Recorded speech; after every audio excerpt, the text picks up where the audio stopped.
აი შეხედეთ უბრალოდ რა კალიბრის ხალხი მუშაობს მანდ, რა კვალიფიკაცია აქვს, რა ინტელექტუალურ მანიპულაციის უნარი. ანუ ვინ გიყვებათ ამბებს?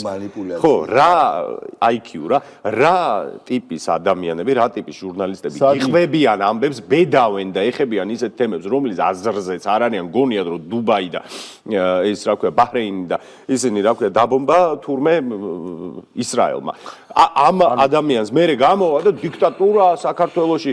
აი ამას როგორ შეიძლება მოусმინოთ ამ არხს, ამ არაკვალიფიცურ, ამ სასაცილო სამარცხვინო ხალხს, პროსტო უსმინოთ. შენ ძალიან საინტერესო ტერმინი ახსენე, სად იქ 30 წლის ქალი. ეს მონაცემები არ არის სუსტი და სრული.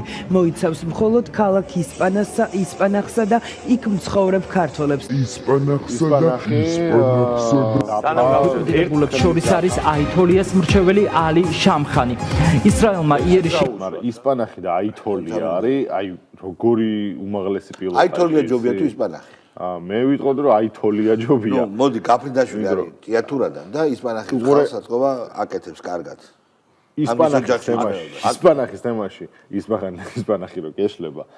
მართლა ერთიასო არის და აი კარგი ჯანდაბას, მაგრამ აიათოლა, ანუ ესე იგი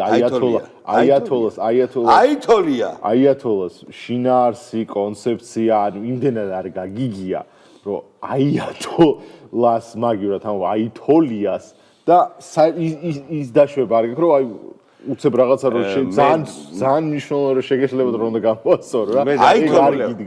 აითოლია. მე თოლიას ნაყინი. ისპანახზე რა მოხდა, იცი? ისპაჰანი ძალიან გვიან გაიგო და ტვინში არ ჩაებეჭდა, მაინც ისპანახმა გადაწონა. ის ტვინის უბანი ოკუპირებული ქონდა ისპანახს. და ვერ მოერია, არა. თორე იმახსოვრებდა ეგრე რომ რითი და ისპაჰანი რითი და მახსოვრებდა, აი რას გავს და სალათი ეხომე ფხალი ხომ ევასება რა. ვარიანტი არასდროს არ ევასება. მოდი ფხალი და ისტორიის რაღაც ციგნები მინიმალური თუ ქართველები სად მეფობდნენ. ძალიან პატარა აი ისეთი რა ქვია. და მე ეს ადამიანი გამოვა და გეტყვის რომ იცი რა არის, აითოლია უნდა მოეკლათ. აითოლიას ის ძალიან აუცილებელი. იცი რა იქ აითოლიების დიქტატურა.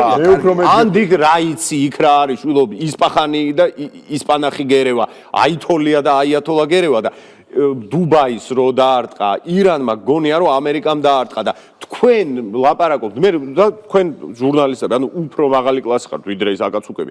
ანუ თქვენ რო ერთად რო შეკრიბოთ, ერთი წინადადებას ვერ აწყობთ სწორს ირანზე და თქვენ აკეთებთ კომენტარს რომ ეს უნდა მომკვდარიყო, ის უნდა შენ დაგცინე შენი პოზიციის გამო. ხო.